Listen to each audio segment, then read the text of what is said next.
بسم اللہ الرحمن الرحیم۔ السلام علیکم ناظرین، میں ہوں آپ کا میزبان ایڈوکیٹ سید یزدان بخاری اور آپ دیکھ رہے ہیں ہمارا یوٹیوب چینل لیگل انالیسس، اور ہمارے ساتھ موجود ہے ایڈوکیٹ عبدالغفار، اور آج کا ہمارا موضوع ہے قبضہ مافیا کے خلاف فوجداری کارروائی کیسے کی جا سکتی ہے۔ اس سے پہلے ہم نے بات کی تھی دیوانی کارروائی کے بارے میں، جس میں ہم نے بات کی تھی کہ قبضہ مافیا کے خلاف دیوانی کارروائی کیا کی جا سکتی ہے۔ جی تو سر، سب سے پہلے میرا آپ سے یہ سوال ہے کہ قبضہ گروپوں اور لینڈ گریبرز کے خلاف قانونی چارہ جوئی کیا ہے اور فوجداری ایکٹ اس پہ کیا کہتا ہے؟ دیکھیں، ہم نے جو پچھلے دنوں اس کے اوپر ایک ویڈیو بھی کی ہے اور اس کا لنک بھی ہم ساتھ شیئر کر دیتے ہیں۔ وہ تھا کہ جب کوئی پرائیویٹ لوگ ہیں، کوئی انڈیویجولز ہیں، کسی کا کوئی پراپرٹی کا کوئی جھگڑا ہے، کوئی ان کا پراپرٹی کا ڈسپیوٹ ہے، جس کی بنیاد پر جو ہے وہ کسی کو انلیگلی ڈسپوزیس کرتا ہے یا کسی کا پوزیشن حق بنتا ہے اور اس کو وہ حق مل نہیں رہا، تو ہم نے سول لاء میں جو ریمیڈیز ہیں وہ آپ کو بتائی تھیں کہ آپ قانون کے مطابق جو ہے وہ سول سوٹ فائل کریں گے اس سیکشن کے تحت۔ آج ہم بات کر رہے ہیں اسپیسیفکلی، آج کی جو ہماری گفتگو ہوگی، آپ نے ایک بات مائنڈ میں رکھنی ہے کہ آج ہم لینڈ گریبرز کی بات کر رہے ہیں، آج ہم قبضہ مافیا اور قبضہ گروپوں کی بات کر رہے ہیں۔ جیسے ہم سارا دن بات کرتے ہیں لاہور میں جو قبضہ مافیا ہے، جیسے کھوکھر برادران کے خلاف کارروائی ہو رہی ہے، جیسے منشا بمب گروپ کے خلاف کارروائی ہو رہی ہے، جیسے حمزہ شہباز کا ایک قبضہ مافیا ہے یا قبضہ گروپ ہے۔ اب یہ وہ لوگ ہیں جن کا اس پراپرٹی کے ساتھ کوئی تعلق نہیں ہوتا، لیکن وہ اس پراپرٹی پر غیر قانونی قبضہ چاہتے ہیں۔ تو قانون نے، اور یہ مشرف کے دور میں یہ ایک بڑا ہی اچھا ایک قانون آیا تھا، انلیگل ڈسپوزیشن ایکٹ 2005، اس کے تحت قبضہ مافیا اور قبضہ گروپوں کے خلاف کارروائی ہوتی ہے۔ اب ایک بات آپ نے مائنڈ میں رکھنی ہے کہ چیزوں کو مکس نہیں کرنا۔ ہمارا لا کہتا ہے ignorance of law is no excuse. اگر تو کوئی پرائیویٹ آدمی ہے، آپ کا کوئی پرائیویٹ کسی آدمی کے ساتھ کوئی ایشو ہے، آپ کا کوئی پراپرٹی سے ریلیٹڈ کوئی ڈسپیوٹ ہے اور وہ پرائیویٹ ہے، اس کو قبضہ مافیا نہیں سمجھا جاتا، اس کے خلاف کبھی کوئی کیس نہیں ہوا، اس کے خلاف کبھی کوئی ایسی کمپلینٹ نہیں ہوئی، آپ نے اس کے خلاف اس قانون کے تحت کمپلینٹ فائل نہیں کرنی۔ لا اس کو ریمیڈی دے دے گا کہ یہ انلیگل ڈسپوزیشن ایکٹ میں فال نہیں کرتا، آپ کو دوبارہ جانا پڑے گا جو اس کا ریلیونٹ فورم ہوگا۔ اس لیے آپ نے جب کوئی قبضہ مافیا یا قبضہ گروپ یا ایک سے زیادہ لوگ جو ہیں وہ آپ کی غیر قانونی طور پر جائیداد آپ سے ہتھیانا چاہتے ہیں یا آپ کو وہاں سے ڈسپوزیس کر دیتے ہیں، بے دخل کر دیتے ہیں، تو تب آپ نے اس میں جانا ہے۔ اس کا طریقہ کیا ہے کہ آپ نے ڈائریکٹ کمپلینٹ فائل کرنی ہے سیشن عدالت میں، پولیس کے پاس نہیں جانا، کسی اور عدالت میں نہیں جانا، ڈائریکٹ آپ نے سیشن جج صاحب کو ایک استغاثہ فائل کرنا ہے، پرائیویٹ کمپلینٹ فائل کرنی ہے، اور اس میں آپ نے بتانا ہے کہ یہ اس قانون کے تحت یا اس ڈاکومنٹ کے تحت میرے پاس انٹائٹلمنٹ ہے، میں اس جگہ کا مالک ہوں یا میں قانونی قابض ہوں، اور مجھے انہوں نے غیر قانونی طور پر قبضہ کرنا چاہتے ہیں یا قبضہ کر لیا ہے۔ دونوں صورتوں میں آپ استغاثہ فائل کرتے ہیں۔ استغاثہ جب فائل ہوتا ہے تو استغاثہ میں نے آپ کو بتایا تھا کہ استغاثہ میں پہلے کمپلینٹ کی جو ہے وہ شہادت ہوتی ہے، وہ اپنا اس کو ہم سرسری شہادت کہتے ہیں، کرٹسی سٹیٹمنٹ کہتے ہیں انگلش میں، وہ اپنی عدالت میں جو ہے وہ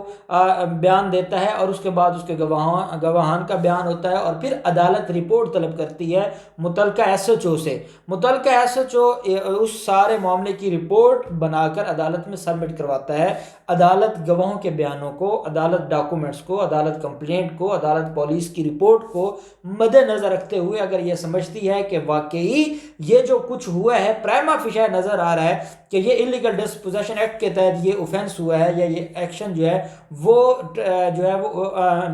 ہے punishable under illegal disposition act ہے، تو وہ پھر آپ کا استغاثے میں ملزم کو نوٹس ہو جاتا ہے۔ جب ملزم کو نوٹس ہوتا ہے تو پہلا کام ملزم کا ہوتا ہے وہ عدالت میں اپنا مچلکے جمع کرواتا ہے اور کارروائی شروع ہو جاتی ہے۔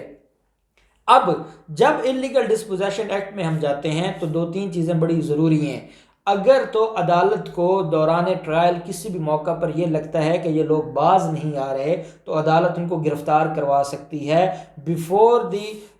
جو ٹرائل ہے اس کا کمپلیٹ ہونے سے پہلے عدالت اس کو اریسٹ کروا سکتی ہے کسی بھی سٹیج پر۔ دوسری چیز یہ ہے کہ اگر عدالت کو یہ لگتا ہے کہ یہ جو دونوں پارٹیز ہیں کسی کے پاس بھی کوئی قانونی جو ہے وہ موجود نہیں ہے، انٹائٹلمنٹ نہیں ہے، نہ یہ کوئی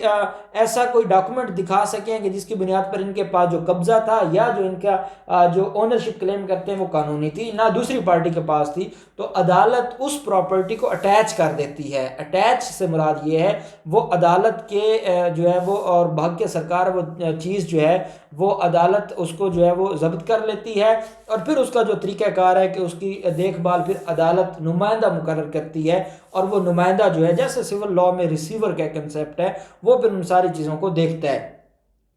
ساتھ عدالت یہ کرتی ہے کہ اگر عدالت کو یہ لگتا ہے کہ یہ جس بندے نے غیر قانونی طور پر قبضہ کیا ہے اور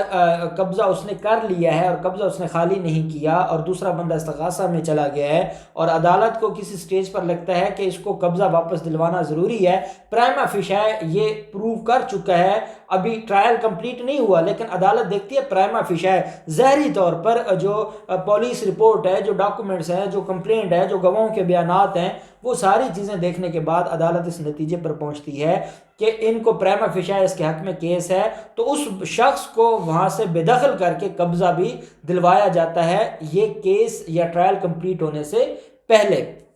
یہ اس کا جو ہے وہ 3-4 چیزیں ہیں جو بڑی اہم ہیں، جو ریمیڈیز ہیں۔ اس کے علاوہ اگر ہم کیس اپنا پروو کر لیتے ہیں اور یہ کیس جو ہے یہ فال کرتا ہے لیگل ڈسپوزیشن ایکٹ میں، اور جن لوگوں نے آپ کے ساتھ آپ کی پراپرٹی پر غیر قانونی قبضہ کیا ہے یا کرنے کی کوشش کی ہے، تو ان لوگوں کا جو معاملہ ہے وہ سارے کا سارا چلا جائے گا انلیگل ڈسپوزیشن ایکٹ میں، اور پھر قانون کہتا ہے کہ اگر ان کے خلاف جرم ثابت ہو جائے، استغاثہ میں ان کے خلاف جو گواہیاں ہیں یا جو ایویڈنس ہے وہ ثابت ہو جائے، تو اس کو نہ صرف 10 سال کی سزا ہوگی بلکہ جو اگر اس کے پاس وہ غیر قانونی قبضہ تھا وہ بھی واپس لیا جائے گا، اور کمپنسیشن بھی لے کر دی جائے گی، فائن بھی ہوگا جو اس نے وہ پراپرٹی استعمال کی یا اس نے جو اس بندے کو نقصان پہنچایا، اس کو مینٹلی پریشانی ہوئی، اس کو جو ہے وہ کسی اور شکل میں کوئی پریشانی ہوئی۔ اور ایک بات آپ نے اور یاد رکھنی ہے کہ یہ جو انلیگل ڈسپوزیشن ایکٹ کے تحت استغاثہ ہے، یہ جو ہے وہ سیشن کورٹ میں ہوگا، پہلی چیز۔ دوسری چیز یہ ہے کہ یہ جو ہے وہ سمری ٹرائل ہوگا، اور یہ ودن 6 منتھ عدالت نے اس کو دیکھنا ہوگا اور عدالت نے اس کو ڈیسائیڈ کرنا ہوگا۔ اور ساتھ یہ ہے کہ قانون کہتا ہے کہ اگر آپ کا کوئی سول ڈسپیوٹ پہلے چل رہا تھا اور کسی عدالت میں وہ کیس پینڈنگ تھا، لیکن وہ لینڈ گریبرز ہیں اور کیس انہوں نے کیا ہوا ہے کوئی جھوٹی کوئی فرد بنا کے، کوئی جھوٹا ڈاکومنٹ بنا کے، تو عدالت اس کیس کی پابند نہیں ہے، اور عدالت اس کیس کے سول کیس کے ہوتے ہوئے بھی اس استغاثہ کے تحت جو ہے وہ کارروائی کر سکتی ہے، اور اس کی بنیاد پر وہ جو ملزم ہے اس کو جو ہے وہ جو اس نے جو نقصان پہنچایا ہے وہ واپس کروانے کی ذمہ دار ہے۔ تو یہ جو معاملہ ہے یہ بڑا ہی اہم ہے اور بڑا امپورٹنٹ ہے، اور اگر کسی کے ساتھ کچھ ایسا ہو جائے تو وہ پھر اس قانون کے تحت ریلیف لے سکتا ہے۔ جی سر، یہ تو ہو گیا نا قبضہ گروپوں اور قبضہ مافیا اور لینڈ گریبرز کی حد تک۔ اب مجھے آپ یہ بتائیں کہ اگر کوئی پرائیویٹ پارٹی کے درمیان کوئی کسی پراپرٹی سے لے کے جھگڑا ہو، وہاں پر نقص امن کا خطرہ ہو، تو وہاں پر بھی ہمارا کرمنل لا کچھ ہمیں ریمیڈی دیتا ہے؟ ہاں بالکل۔ اب وہ ہم پہلے تو بات کر رہے تھے انلیگل ڈسپوزیشن ایکٹ کی، اب ہم دوبارہ CRPC میں ضابطہ فوجداری میں آ جاتے ہیں۔ اگر دو شخص، وہ تھا قبضہ مافیا لینڈ گریبرز کا، قبضہ گروپوں کا، اب ہم پرائیویٹ لوگوں کی، میری ہے اور جزدان صاحب کی ایک پراپرٹی ہے، اور ہماری آپس میں ڈسپیوٹ ہے کسی پراپرٹی کی بنیاد پر، 5 بندے میں لے آتا ہوں، 5 بندے یہ لے آتے ہیں، اور وہاں پر لڑائی جھگڑے کا خطرہ ہے، وہاں پر نقص امن جو پیس ہے وہ ڈسٹرب ہونے کا خطرہ ہے۔ ایسے میں یا پولیس از خود یا لوکیلٹی کا کوئی بندہ اگر کال کر کے پولیس کو بلاتا ہے تو پولیس موقع پر آئے گی، اور پولیس جو ہے وہ SHO خود یا ان پارٹیز میں سے کوئی شخص جو ہے وہ جا کے ایک استغاثہ فائل کرے گا مجسٹریٹ کے پاس، جو علاقہ مجسٹریٹ ہوگا، اور اس کو ہم کہتے ہیں یہ سیکشن 145 کے تحت یہ استغاثہ فائل کیا جاتا ہے CRPC کے تحت، اور پھر عدالت اس میں دیکھتی ہے۔ پہلی چیز تو یہ ہے کہ جس کے خلاف 145 کی کارروائی کی جاتی ہے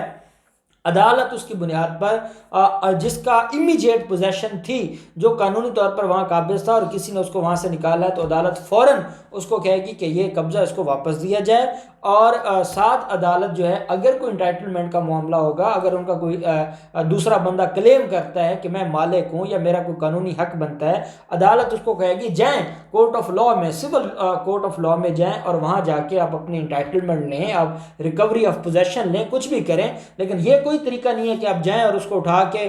ڈنڈے لے کر جائیں اور آپ اس کو وہاں سے نکالنے کی کوشش کریں۔ یہ جو کوئی معاملہ کرے گا without due process of law, اور وہاں پر لڑائی جھگڑا ہونے کا خطرہ ہے یا نقص امن کا خطرہ ہے، تو ایس ایچ او کی رپورٹ پر یا پارٹیوں کی کمپلینٹ کی بنیاد پر 145 کا استغاثہ فائل کیا جاتا ہے اور اس کے تحت پھر عدالت ریلیف لے کے دیتی ہے۔ جی تو ناظرین، یہ تھا ہمارا آج کا موضوع، ہم کل نئے موضوع کے ساتھ حاضر ہوں گے۔ اللہ حافظ ناصر۔